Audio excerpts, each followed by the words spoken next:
Thank you all for joining. My name is Purnima. I want to start with Zindabad, Satrangi Salam, Johar, and Jai Bhim. A very, very warm welcome to all of you. I stand here representing over 200 grassroots organizations and over 300 library workers and activists of the Free Libraries Network, who power libraries for the vast and underserved majorities of India. These are communities who are vital to the public library system and its goals, which are education, lifelong learning, access to information, and reading for justice and equity. FLN represents the demands of marginalized and historically excluded people from Dalit, Bahujan, religious minority, and Adivasi communities. We represent women and all gender minorities. We represent people with disabilities, the undocumented, and all those who cannot access public libraries. Today, through this event, I invite all of you to reflect on the responsibility of the public library system in our people's social, cultural, and political life. Let's not shy away from asking who in India has access to excellent reading and information resources and who doesn't. Who in India has access to excellent public libraries and who doesn't? What is the role of a library? Is it to open the doors of knowledge to only those who have been filtered through an exclusionary system? Or is it to belong to all? We, the grassroots librarians of FLN, are proud to speak in one voice and be counted in India's public library movement. Our work and activism for free, anti-caste, and feminist, non-exclusionary libraries is one that is grounded in these truths. The people are hungry to read and are demanding access to public libraries, not as a handout or as charity, but as their fundamental and constitutional right. The people want to read, not just to pass an exam or to gain entry into the workforce, but to agitate, educate, and organize for their own empowerment.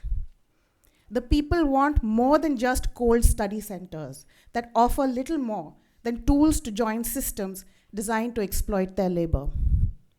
The people want excellent libraries that provide them an abundance of books, a diversity of literature, a source of accurate and empowering information, and a space to gather with their sathis, their comrades, and fellow thinkers to imagine a better future for self, community, and country. The people want anti-caste libraries. The people want feminist libraries that welcome children, women, and people of all gender identities. The people want spaces that will acknowledge their disabilities. The people demand excellence in library services.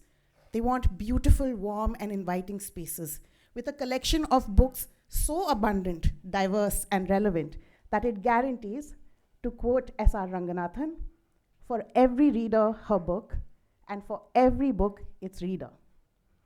Today you will hear from speakers who are, like us, grassroots activists, championing the cause for free, accessible, and excellent education and libraries for all. You will also hear from FLN's library leaders, my sathis, who have kept track of the committee created by the government to write national policy and have responded with the People's National Library Policy, or PNLP 2024, which we in FLN have drafted as an anti-caste and feminist framework to guide all public libraries in India. This policy, the PNLP, elevates and restores to the public library system its constitutional responsibilities. Thank you to everyone in the audience, whether you are an academic or a library professional, whether you are in government or in a rights-based movement, whether you are a publisher, a policy maker, or a curious member of the public, you all have a stake in this discussion. We all have to search for the answer together. Where are the people's libraries? And what can the grassroots free library movement offer to the discourse on public library reform? So setting the stage for meaningful dialogue, which I hope will lead to action, I know will lead to action, I would love to invite our keynote, Emily Drabinsky. She is the immediate past president of the American Library Association and is an associate professor at Queens College in New York and a strident activist for public libraries as spaces that ensure freedom and justice and equity. So, anyway.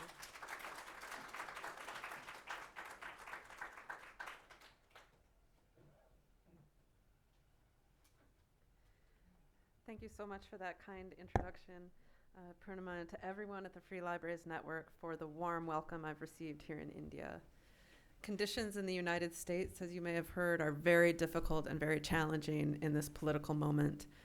I can't tell you how meaningful it has been for me to find comrades who sing the songs I sing this far away from where I've been at home. And thank you for the exceptional food, which has just made my last 2 weeks here a golden time. So I'm going to tell you a few stories about the power of public libraries, which we have access to in the United States in ways that I have new appreciation for after my time here in India. I am, as you might imagine, not a fan of the vast majority of American exports to the rest of the planet, but this one, the public library, I think is a dream that we can all have and share.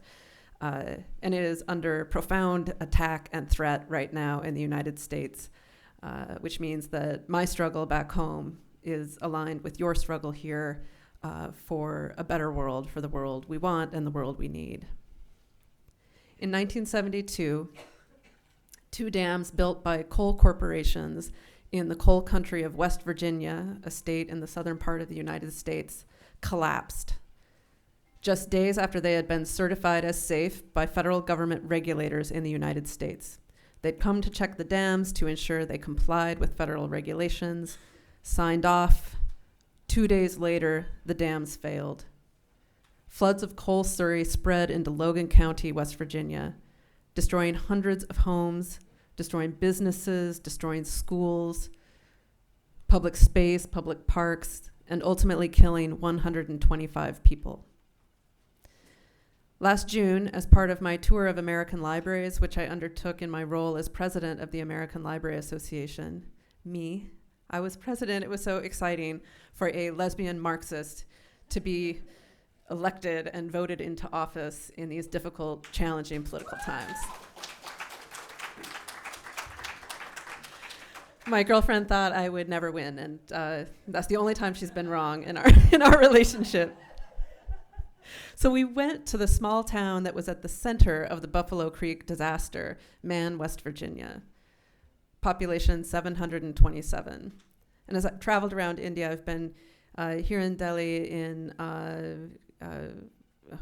everywhere. I was in Assam yesterday, I think. Yeah, it's been a dizzying time, and we'll be in Bangalore starting tomorrow. I've seen a lot of landscapes that look like Man, West Virginia. Green, lush, beautiful, mountains, rivers. It's a really beautiful part of the world, a part of the world that's been destroyed by rampant exploitation of people and property. But the library in Man, the Buffalo Creek Library, does most of the things that strong public libraries in the United States do, and that the community libraries I've had an opportunity to visit here during my stay do. There are literacy and storytelling programs for children. The library provides internet connections for people in the community who don't have access to them.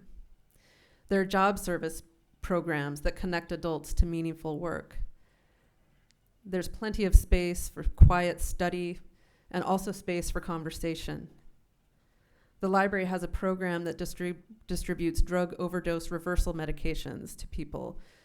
The opioid epidemic is a huge problem in the United States, and it's killed thousands of people in West Virginia. But the library there, managed by Eddie Tackett, who took over when his mother Elizabeth retired after decades of service, saw a need in their community, a need for Narcan to reverse those overdoses, and it was just common sense. If that's a need in our community, we'll work to meet it. That's one of the hallmarks of public libraries, I believe. I'll tell you a couple more stories about things that are extraordinary. In a library in New Hampshire, the public library circulates garden beds each growing season. You can check out a raised garden bed, a piece of land where you can grow fruit, flowers, food, using seeds that are available in the public library. And I was at the library and thinking, this is just extraordinary. The way this library has decommodified space, deprivatized it, and returned it to the public.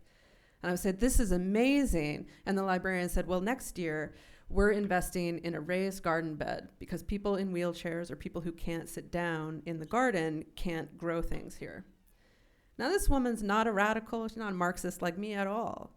But for her, the common sense of librarians is to say that there's a need in the community. If not everyone is served, we're going to do everything we can to make sure everyone is included. The library at Buffalo Creek also holds documents related to the history of the Buffalo Creek floods. We were there with a camera documenting what we saw, and we interviewed a number of members of the community, including one woman who was a survivor of the flood. And she had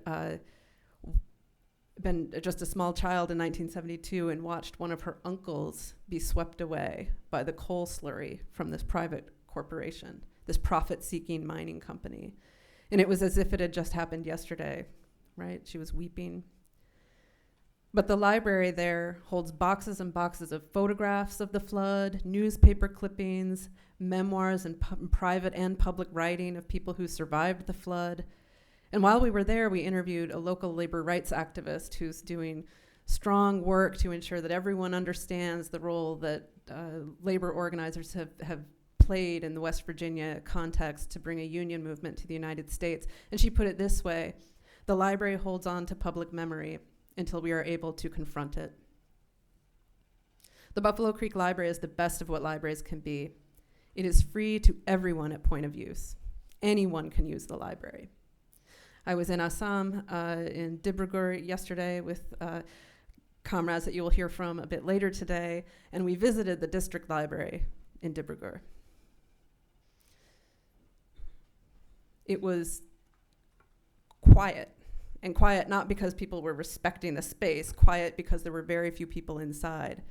The children's section was small. You know, I have a child, and when he was a littler kid, he's way too cool for it now, but when he was in a littler space, he loved bright colors, pictures of animals, right? The things that bring children to life, none of that was in that district library.